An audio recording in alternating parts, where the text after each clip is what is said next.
Hello everyone. अगस्ता GS academy में आप सभी लोगों का स्वागत है। जैसा कि अगस्ता जीएस एकेडमी के माध्यम से अभी हम लोग यूट्यूब पे जो सेशन लेकर आ रहे हैं अलग अलग सब्जेक्ट के माध्यम से, जो आपका बीपीएससी मेंस में के लिए जो इम्पोर्टेंट है, उस पे हमने बहुत सारे चीज़ों पे डिस्कस करवाया है। चाहे वो साइंस एंड टेक्नोलॉजी से रिलेटेड टॉपिक हो, चाहे वो आपका पॉलिटिक्स के लिए रिलेटेड कुछ कंटेम्प्रेरी इशू से हमने कई सारे वीडियो आपके सामने प्रस्तुत करवाया था। जैसे अपने लास्ट वीडियो में हमने आदर्श आचार संहिता के बारे में हमने बताया कि आदर्श आचार संहिता और आदर्श आचार संहिता वर्तमान में किस प्रकार से चुनौती बनती जा रही है, इन सारे चीज़ों को लागू कराने में चुनौती बनती जा रही है। इन सारी चीज़ों को ध्यान में रखकर हमने लास्ट वीडियो में आपको इस पर डिस्कस कराया था। उसी प्रकार से हमने यहाँ पर जो आपका पर्सनालिटी बेस्ड क्लासेस और कभी कभी मॉडल बेस्ड क्लासेस भी आपकी जो शुरू हो जाती है, जिसमें हम आंसर राइटिंग पे बात करते हैं, इन्हीं सब सारे सारे चीज़ों पर आज हम ध्यान देंगे। और आज की क्लास के माध्यम से हम एक बहुत इंपॉर्टेंट जो आपके मेंस के हिसाब से है उस पर हम डिस्कस करने जा रहे हैं, जो कि आपका नेहरू, जो कि पर्सनालिटी से रिलेटेड है। हमने पर्सनालिटी से रिलेटेड नेहरू का दो तीन टॉपिक हमने आपको डिस्कस करवा दिया है। एक नेहरू का समाजवाद से रिलेटेड, जो आपका मेंस से संबंधित टॉपिक है। उसी प्रकार से नेहरू और धर्मनिरपेक्षता, ये भी आपका मेंस से रिलेटेड टॉपिक है। और नेहरू का भूमि सुधार, ये भी आपका मेंस से रिलेटेड टॉपिक है, जो हमने लास्ट वीडियो में हमने डिस्कस करा दिया है आपको यहाँ पर। आज उसी सिलसिले को हम यहाँ पर आगे लेकर चल रहे हैं और एक नेहरू से रिलेटेड एक नया टॉपिक हम आकर यहाँ डिस्कस कराएंगे। वो है नेहरू का कृषि विकास, यानी 1947 के पश्चात स्वतंत्र भारत के जब प्रथम प्रधानमंत्री नेहरू जी बने, तो उन्होंने कृषि विकास के क्षेत्र में क्या क्या पहल किया। आज हम सबसे पहले तो उसी पर डिस्कस करेंगे। जैसा कि आप थंबनेल में देख रहे होंगे कि ये आज का हमारा टॉपिक का ही है, नेहरू और कृषि विकास। यानी नेहरू और कृषि विकास पे अगर हम बात करें तो ये उनकी 1947 के पश्चात कुछ कार्यों में से एक महत्वपूर्ण कार्य के रूप में हम समझ सकते हैं। और ये महत्वपूर्ण कार्य इसलिए है क्योंकि नेहरू का जो दृष्टिकोण था, वो दृष्टिकोण आत्मनिर्भरता लाने का दृष्टिकोण था, खास तौर पर खाद्य आत्मनिर्भरता का दृष्टिकोण से। 47 के पश्चात जिस प्रकार की भारत की परिस्थितियां बनी हुई थी, उस परिस्थितियों को देखते हुए उन्होंने कृषि विकास के कई क्षेत्रों में पहल किया।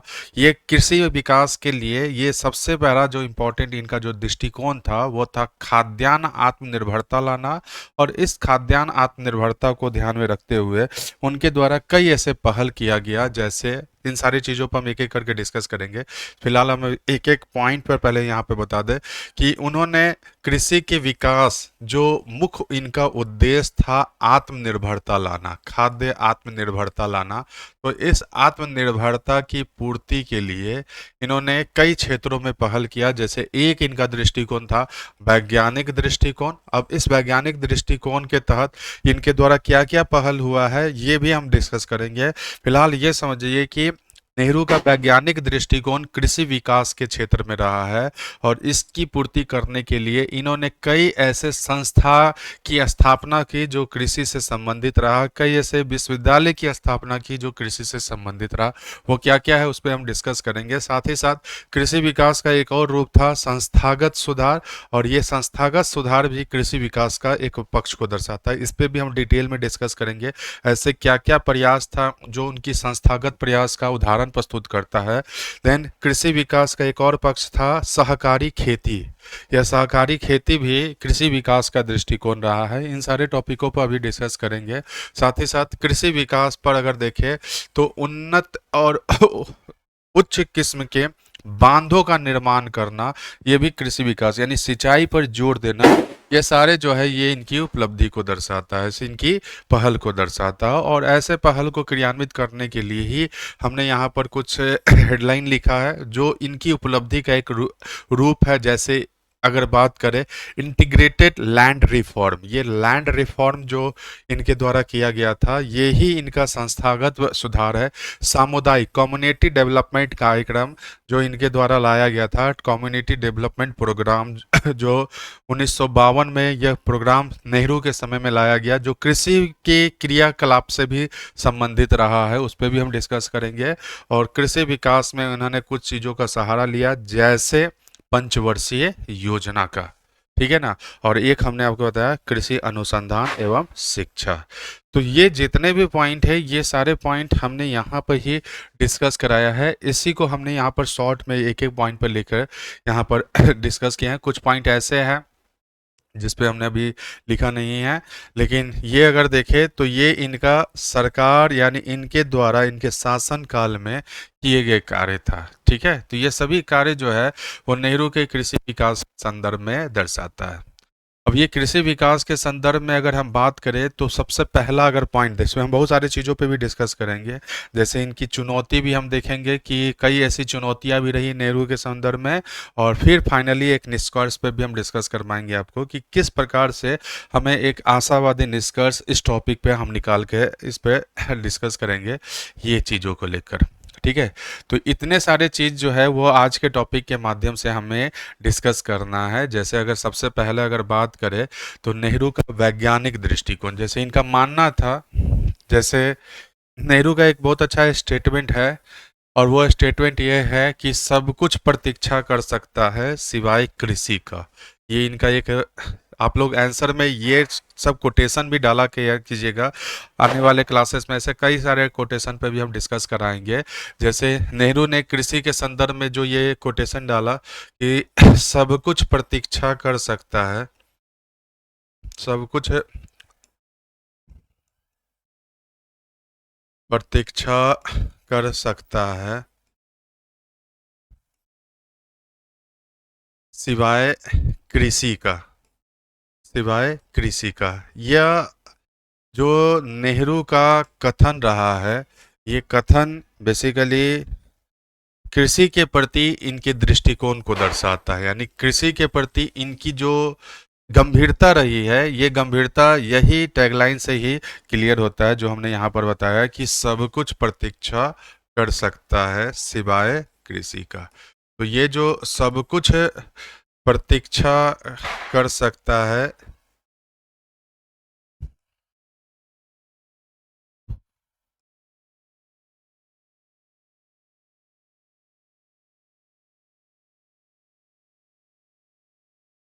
सिवाय, आप जब भी ऐसे आंसर लिखें तो ये सब कोटेशन को जरूर डालिएगा, ये सब ये सिवाय कृषि का, सिवाय कृषि का। ठीक है ना, तो ये जो इनका ये जो कोटेशन रहा है ये कृषि विकास के क्षेत्र में ही को दर्शाता है। कृषि विकास का दृष्टिकोण या कृषि विकास के संदर्भ में इन्होंने ये जो कोटेशन दिया, इसको ध्यान में रखकर नेहरू ने कृषि विकास के लिए कई सारे क्षेत्रों में पहल किया। जैसे नेहरू का एक पहल था वैज्ञानिक बढ़ावा देना, यानी वैज्ञानिक सुधार, और ऐसे वैज्ञानिक सुधार को ध्यान में रखते हुए नेहरू के द्वारा कई सारे संस्थाओं की स्थापना की गई जो कृषि विकास से संबंधित रहा है। तो ये जैसा कि आप देख रहे होंगे कि इसमें हमने बताया होगा कि नेहरू का ये जो ये है कि वैज्ञानिक दृष्टिकोण, ये वैज्ञानिक दृष्टिकोण बेसिकली इनका मानना था कि बिना विज्ञान के विकास से कृषि संभव नहीं हो सकता है, और ऐसे में इनके द्वारा कई विश्वविद्यालय और अनुसंधानों की स्थापना की गई, यानी अनुसंधान खास तौर पर कृषि और उससे संबंधित क्षेत्रों में। और इनके काल में आप देखिएगा कई ऐसे अनुसंधान केंद्रों की स्थापना की गई थी, जैसे 1954 में मृदा एवं जल संरक्षण अनुसंधान। ठीक है ना, ये अनुसंधान अगर देखें तो आप इसमें एग्जाम्पल के रूप में इसमें लिख सकते हैं, जैसे 1954 में इन्होंने मृदा एवं जल संरक्षण अनुसंधान केंद्र की स्थापना की, जो इनकी वैज्ञानिक दृष्टिकोण का एक उदाहरण प्रस्तुत करता है, जो कृषि विकास का ही एक रूप था। उसी प्रकार से 1959 में केंद्रीय शुष्क क्षेत्र अनुसंधान केंद्र की स्थापना, ये 1959 में केंद्रीय, 1959 में अगर देखें तो केंद्रीय शुष्क, केंद्रीय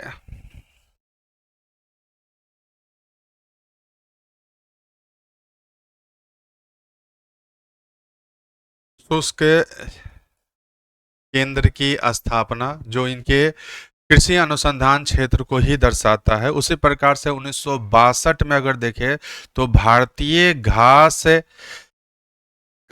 ठीक है ना, भारतीय घास का मैदान एवं अनुसंधान केंद्र जैसे संस्थान, आप देखा दो भी एग्जाम्पल अगर दे देते हैं तो भी ये चल जाएगा, ये पॉइंट जो है वो आपका क्लियर हो जाएगा। तो आप इस पॉइंट के माध्यम से इसको बताइए कि कृषि विकास के लिए इन्होंने वैज्ञानिक पहल किया, और इस वैज्ञानिक पहल का कई ऐसे उदाहरण नेहरू काल में देखा गया, जैसे कुछ अनुसंधान केंद्रों की स्थापना करना।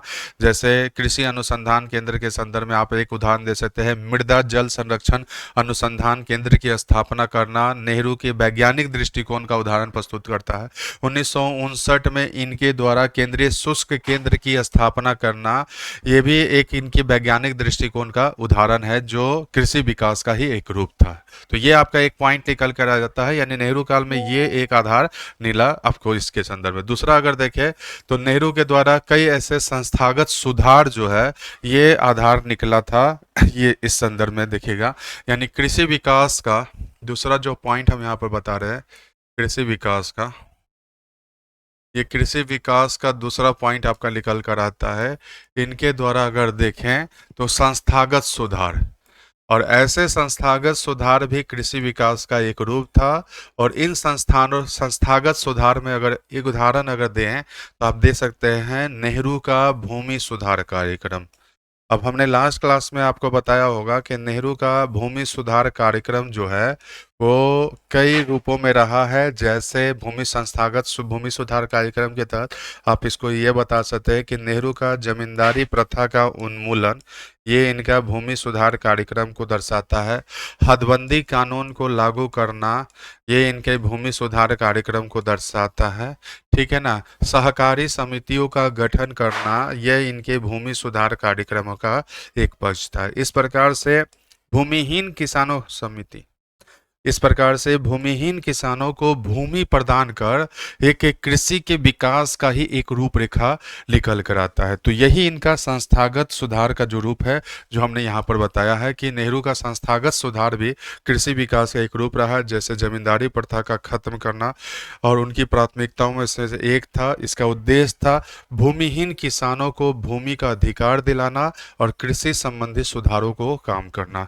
तो ये संस्थागत सुधार या भूमि सुधार कार्यक्रम जो है वो नेहरू का कृषि विकास का ही एक पक्ष रहा है। आप दूसरा पॉइंट में आप इसको मेंशन कर सकते हैं। उसी प्रकार से तीसरा में आप बता सकते हैं, ये जो हमने लास्ट क्लास में भी बताया था कि भूमि सुधार का एक रूप था कि छोटे छोटे जो भूमि होते थे उन्हें एकत्रित कर सहकारी खेती का या सहकारी कृषि को बढ़ावा देना, ये भी इनका भूमि सुधार का एक रूप था। तो आप इस पॉइंट को भी लिख सकते हैं कि इनके द्वारा जो सहकारी खेती, जिसके तहत यह थे किसान सहकारी समितियों के माध्यम से एकजुट हो और संस्थानों और ऋण और विपणन, ये सब हम लास्ट क्लास में बताए थे, उनकी क्षमता को बढ़ाए। यानी कि जितना एकजुटता किसानों में आएगी उतना एग्रीकल्चर में बढ़ोतरी होगा, कृषि उत्पादों में बढ़ोतरी होगा।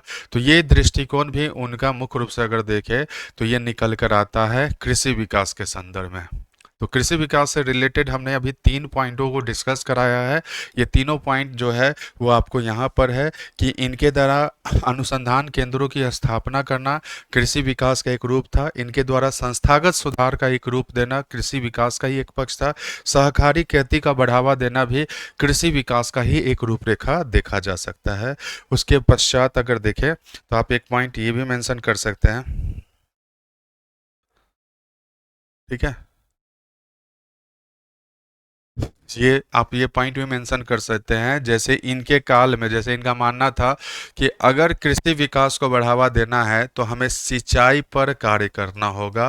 और नेहरू काल में आप देखिएगा कि सिंचाई को बढ़ावा देने के लिए कई ऐसे बड़े बड़े परियोजनाओं को लाने का प्रयास किया गया। जैसे भाखड़ा हीराकांड परियोजना, जो बड़े बांधों के श्रेणी में आता है, और ऐसे परियोजना को ही ये जैसे भाखड़ा हीराकांड परियोजना को ही आधुनिक भारत का मंदिर भी कहा जाता है। ये सारे चीज़, यानी कि कृषि को बढ़ावा देना है तो हमें बड़े बड़े बांधों का भी निर्माण करना होगा। और ऐसे बड़े बड़े बांधों का निर्माण करने का एकमात्र उद्देश्य क्या है, वो है सिंचाई को सुदृढ़ करना। यानी सिंचाई व्यवस्था को सुदृढ़ करने हेतु इन्होंने मुख्य रूप से सिंचाई व्यवस्था को सुदृढ़ करने हेतु इन्होंने मुख्य रूप से क्या किया, बड़े बड़े बांधों का निर्माण किया। और ऐसे बड़े बड़े बांधों के लिए इनका मानना था कि ये आधुनिक भारत का मंदिर है। और ऐसे बड़े बांधों का उदाहरण आप देख सकते हैं, भाखड़ा, नांगल, हीराकुंड बांध, ये सभी बांध, इस सभी बांधों का एक उद्देश्य ये भी था ताकि कृषि में सिंचाई की व्यवस्था किया जाए, और जितना उन्नत सिंचाई होगा उतना कृषि की उत्पादकता को बढ़ाया जा सकता है। ठीक है, तो ये कुछ ऐसे पॉइंट है जो नेहरू के कृषि विकास का पक्ष को दर्शाता है। अब इससे रिलेटेड एक और चीज़ पे हमें अभी डिस्कस करना है, वो आएंगे। फिलहाल एक चीज़ मैं आप लोगों के सामने इसको मैं बता दूं कि आप लोगों को पता होगा कि अभी दिवाली ऑफर चल रहा है, और अभी हम लोगों के तरफ से आप लोगों के डिमांड को ध्यान में रखते हुए स्पेशल गिफ्ट लाया गया है अगस्त्या जीएस एकेडमी के द्वारा। और वो जो गिफ्ट है वो आप लोग देख रहे होंगे, वो है कोर्स में भारी डिस्काउंट। ध्यान रखिएगा, ये जो हमारा जो प्रज्ञान बैच जो अभी चल लिटली जी, इसमें दोनों रहेगा, जिसकी प्राइस जो है वो है 2999 रुपया। ये अभी दिवाली ऑफर को ध्यान में रखकर इसे 1499 कर दिया गया है। ध्यान रखिएगा, ये ऑफर जो है वो मात्र 20 अक्टूबर तक ये ऑफर है। ये ऑफर 20 अक्टूबर तक ही है। सिर्फ आप लोगों को के डिमांड को ध्यान में रखकर ही बहुत सारे स्टूडेंट्स थे, ये डिमांड कर रहे थे कि सर सभी सारे कोचिंग ऑनलाइन प्लेटफॉर्म के माध्यम से दिवाली ऑफर आया हुआ है, आप लोगों के द्वारा कुछ ऐसा ऑफर दिया जाए ताकि कोर्स परचेज किया जाए। तो हमने उन सारे चीज़ों को कंसर्न किया, और उन सारे चीज़ों को देखते हुए जो फ़ी है उस फी में हमने लगभग 50% तक का डिस्काउंट देने एक डिसीजन लिया है। और लेकिन ये डिस्काउंट केवल और केवल 20 अक्टूबर तक ही है। 20 अक्टूबर के बाद जो है वो पुराना प्राइस ही रहेगा जो 2999 है। तो अगर अभी अब 20 अक्टूबर से पहले अगर आप बैच को परचेज करते हैं तो GS1 और GS2 से रिलेटेड जो हमारा बैच है प्रज्ञान बैच, वो मात्र 1499 में ही आप लोगों को मिल जाएगा 20 अक्टूबर तक। इसके अलावा जो हमारा एक और बैच आया गया है वो है आपका, अगर art and culture modern India की अगर आप सेपरेटली बैच लेकर लेना चाहते हैं, जिसकी प्राइस किया था वो अभी 20 अक्टूबर तक ही ये 499 इसको कर दिया गया है। तो ध्यान रखिएगा, जो modern India art and culture mains oriented वाली जो बैच है उसके प्राइस को भी डिक्रीज कर दिया गया है 20 अक्टूबर तक। और ये प्राइस 900 के जगह पर 499 इसको रख दिया गया है। उसके अलावा विकास सर की जो साइंस एंड टेक्नोलॉजी की जो क्लासेस है, ये साइंस एंड टेक्नोलॉजी की क्लासेस को भी डिक्रीज कर दिया गया है अभी 20 अक्टूबर तक। इनका कोर्स 199 का था, वो 20 अक्टूबर तक वो मात्र 399 में आप ये बैच को खरीद सकते हैं, जो आपका मेंस ओरिएंटेड बैच है। ये पूरा मेंस वाला ये टॉपिक है। तो प्रज्ञान, साइंस एंड टेक्नोलॉजी और हिस्ट्री की जो बैच की जो प्राइस थी, जो 3 बैच जो है वो आपका मेंस ओरिएंटेड बैच है, ये तीनों बैच को 20 अक्टूबर तक प्राइस को डिक्रीज कर दिया है। इसके अलावा 2 सेपरेटली बैच भी हम लोग अभी लॉन्च कर रहे हैं, और वो बैच आपका प्रीलिम्स को ध्यान में रखकर लाया गया है। और ऐसे प्रीलिम्स जो आने वाले अपकमिंग एग्जामिनेशन में ये प्रीलिम्स में अगर बात करें तो 72 BPSC, AEDO, बिहार सचिवालय, बिहार दरोगा, NTPC, RRB, JEE, इन सारे एग्जामिने को ध्यान में रखते हुए विकास सर के द्वारा ये PT ओरिएंटेड बैच जो है वो लाया जा रहा है। फिजिक्स की ये क्लासेज है, ये फिजिक्स की ये बैच है, जो अभी ऑफर प्राइस में मात्र 249 रुपया है। ये ध्यान रखिएगा, ये ऑफर प्राइस है, ये ऑफर प्राइस 20 अक्टूबर तक ही है। 20 अक्टूबर के बाद यही प्राइस, यही कोर्स जो है वो 499 रुपया के। तो अगर आप प्रीलिम्स को ध्यान में रखकर अगर बैच परचेज करना चाह रहे हैं तो इस बैच को परचेज कर सकते हैं, जो फिजिक्स का है, PT ओरिएंटेड बैच है। और ये PT ओरिएंटेड बैच में अभी ऑफर प्राइस में 249 रुपया है। 20 अक्टूबर के बाद यही प्राइस जो है वो 499 हो जाएगा। देन इसके पश्चात एक और प्रीलिम्स का एक बैच है जिसमें कंप्लीट हिस्ट्री की क्लासेस कराई जाएगी, और ये बैच भी 399 में अभी ऑफर में आया है। ये 399 रुपया मात्र अभी ऑफर में है 20 अक्टूबर तक।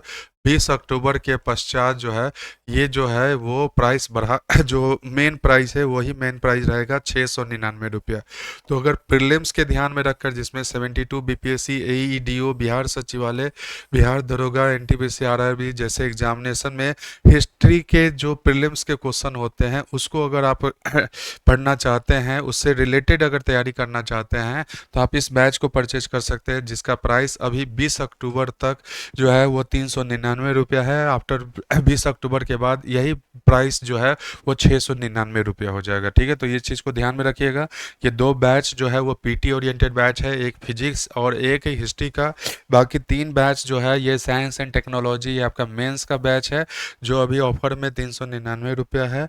उसी प्रकार से मॉडर्न इंडिया का बैच है जो अभी ऑफर में अगर देखें तो ये 499 रुपया है, जो कि 899 रुपये का है। मेंस ओरिएंटेड बैच है, और कंप्लीट अगर मेंस ओरिएंटेड बैच अभी आप परचेज करते हैं तो 2999 के जगह पर आपको कितना देना होगा, 1499 रुपया जो है ये आपको पे करना है। 20 अक्टूबर के बाद अगर यही कोर्स आप लेते हैं तो ये आपको 2999 रुपया में पड़ेगा। ठीक है, तो ये दिवाली का लाभ उठाइए।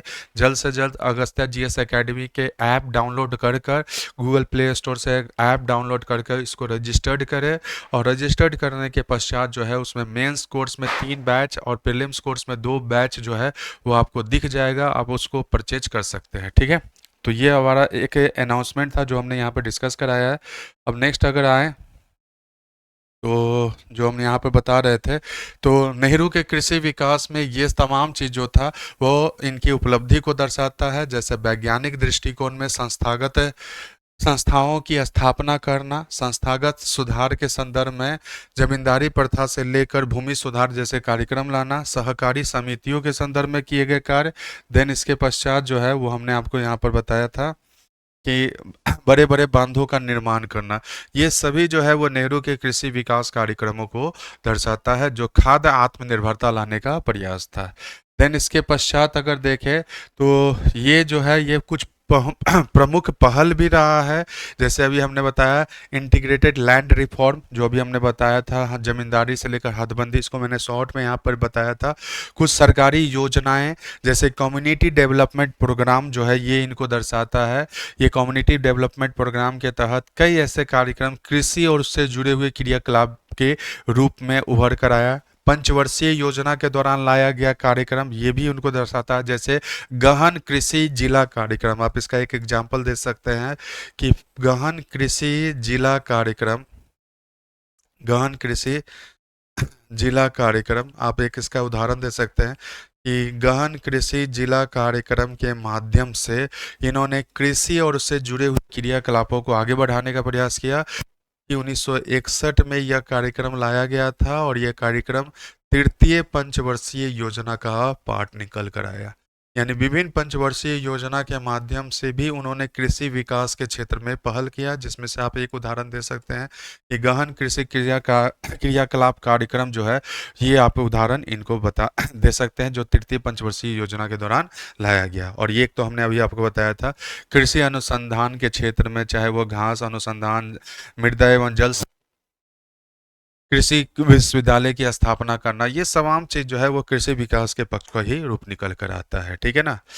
अब कुछ ऐसी चुनौतियां और आलोचना जो कृषि विकास पर प्रश्न चिन्ह लगा देता है, जैसे हरित क्रांति में देरी आ जाना। जैसे नेहरू के बाद हरित क्रांति का आना, अगर नेहरू के समय में अगर हरित क्रांति की दौर शुरू हो जाता तो ये एक रहता खाद्य आत्मनिर्भरता जो है वो शुरू में ही आ जाता। हालांकि यहाँ खाद्य आत्मनिर्भरता में लाने में इस हरित क्रांति का सबसे बड़ा रोल रहा है। यानी हरित क्रांति में देरी आना ये कृषि विकास की कमी को दर्शाता है। देन उसी प्रकार से जो लैंड रिफॉर्म जो लाया गया था उसमें कुछ ऐसी कमियां जो थी ये भी कृषि विकास में बाध्यता दर्शाता था। ये हमने भूमि सुधार कार्यक्रम में आलोचना के दौरान हमने बताया था कि कई ऐसे ये कमियां जो देखे गए राजनीति सहारा लेकर, राजनीतिकरण को ध्यान में रखते हुए या बाहुबल धन बल को ध्यान में रखते हुए काफ़ी कमी देखी गई थी ये भूमि सुधार कार्यक्रम के रूप में। ठीक है ना। जो कोऑपरेटिव खेती का जो बढ़ावा था उसमें भी असफलता इन्हें निकल कर आई, ये थोड़ा सा है। और सबसे बड़ा अगर बात करें तो प्रशासनिक भ्रष्टाचार जिस प्रकार से थी, ये तमाम जो है वो कृषि विकास में अवरोधक में है। तमाम जो है ये इसकी आलोचना में आप इसको लिख सकते हैं। जब आपसे अगर क्वेश्चन पूछा जाए तो कृषि विकास के संदर्भ में आलोचनात्मक समीक्षा कीजिए नेहरू काल में, तो आप इन सारे पॉइंट आप इसको में अगर मेंशन करते हैं और 2-3 लाइन भी अगर आप लिख देते हैं तो ये आपका निकल कर आ जाएगा आलोचनात्मक परीक्षण में। ठीक है ना, तो ये कुल मिलाकर आपका कृषि विकास से संबंधित रहा है। और फाइनली हमने आपको बताया कि आंसर के लास्ट पॉइंट में क्या होता है, एक कंक्लूजन होता है। और कंक्लूजन अगर देखें तो हमने आपको बताया था कि ये एक ऑप्टिमिस्टिक होना चाहिए और जितने भी हमने अभी ये चीज़ों बताए हैं उसका एक निचोड़ होना चाहिए। तो इस आधार पर अगर हम इसका कंक्लूजन अगर देखें तो ये कंक्लूजन हमने आपको बताया कि कृषि विकास नेहरू युग में कृषि के लिए एक नींव का पत्थर रखने वाला दौर कहा जाता है। ये आप बता सकते हैं पॉजिटिव रूप में। इन्होंने संस्थागत सुधार, वैज्ञानिक सुधार और बुनियादी ढांचा पर जोर देकर भविष्य की विकास की राह तैयार किया। हालांकि कुछ चुनौतियां, जैसे अभी हमने बताया, हरित क्रांति की चुनौती होना, खाद्यान्न की कमी और गरीबी दूर करने की में उनकी नीतियों में पूरी तरह सफल नहीं हो सकी। जैसे हरित क्रांति में आत्मनिर्भरता बनाया जो नेहरू के बाद का आया, जो हमने इस पे अभी डिस्कस कराया है। ये सारी चीज़ों को ध्यान में रखिएगा, ये सभी नेहरू के बाद में आना, लेकिन उनकी तैयारी नेहरू युग के अनुसंधान और बुनियादी ढांचे का एक महत्वपूर्ण योगदान था। ठीक है ना, तो आप इसको पढ़ लीजिएगा। जब आप ये पढ़िएगा तो आप लगेगा कि ये एक आशावादी चुनौतियों को बताते हुए, कमियां को बताते हुए हमने लास्ट में जो है वो एक पॉजिटिव निष्कर्ष निकाला है जो यहाँ पर डिस्कस करा रहे हैं। ठीक है ना, तो ये आपका नेहरू से संबंधित जो टॉपिक था वो हमने आपको यहाँ पर डिस्कस कराया था। उम्मीद करते हैं कि ये टॉपिक आपको पसंद हो, ये समझ में आ रहा होगा इस टॉपिक को। अब इससे रिलेटेड कुछ टॉपिक और भी है जो आने वाले टॉपिक पे हम नेहरू से रिलेटेड ही डिस्कस करेंगे। जैसे नेहरू के काल में ग्रामीण विकास, नेहरू के समय में जनजातीय विकास, ये नेहरू का ग्रामीण विकास दृष्टिकोण क्या रहा, जनजातीय विकास दृष्टिकोण क्या रहा, ये तमाम तमाम चीज़ों पर आने वाले क्लासेस पे हम लोग डिस्कस करेंगे। ये आपका पूरा मेंस वाला अभी टॉपिक चल रहा है। इस मेंस वाले टॉपिक में हम कभी कभी मॉडल आंसर भी डिस्कस कराते हैं अलग अलग सब्जेक्टों के द्वारा, अलग अलग सब्जेक्ट के माध्यम से कुछ थ्योरेटिकल चीज़ों पे भी डिस्कस करते हैं। और ये कम्प्लीटली अगर आप इन सारे चीज़ों को अगर आप दे लेना चाह रहे हैं तो हमारे ये प्रज्ञान बैच से आप जुड़ सकते हैं, जो हमने अभी आपको बताया था। ये प्रज्ञान बैच में इसी प्रकार से क्लासेस जो है वो सीक्वेंस में आप लोगों को चलेगी, जो GS1 और GS2 से रिलेटेड है, जो अभी भारी डिस्काउंट के साथ जो है वो आपका भी ऑफर में आया हुआ है। 1499 का ये बैच है, जो अभी 2999 जो पहले था वो 20 अक्टूबर तक 1499 का है। ये कम्प्लीटली आपका पूरा मेंस का है, GS1 और GS2 का है। ये आपका 71, 72, 73 सभी मेंस के लिए है, क्योंकि ये पूरा जो कोर्स कराया जा रहा है सिलेबस अकॉर्डिंग कोर्स कराया जा रहा है। इसलिए ये इस चीज़ को आप मत सोचिएगा कि ये 71 वाला बैच है, 71 के लिए है। ये 71 के साथ साथ आने वाले सभी 72, 73 BPSC मेंस के लिए भी काफ़ी हेल्पफुल होगा। इसके अलावा हमने आपको ये बताया, ये भी अभी ऑफर में आया हुआ है कि अगर आप केवल मॉडर्न इंडिया और art and culture, current affair की क्लासेस लेना चाह रहे हैं मेंस के ध्यान में रखकर, तो ये भी अभी ऑफर में 499 का है, जो ऑफर के बाद 899 का हो जाएगा। देन साइंस एंड टेक्नोलॉजी की भी क्लासेस जो मेंस ओरिएंटेड है, जो 799 था, जो अभी ऑफर में 399 है।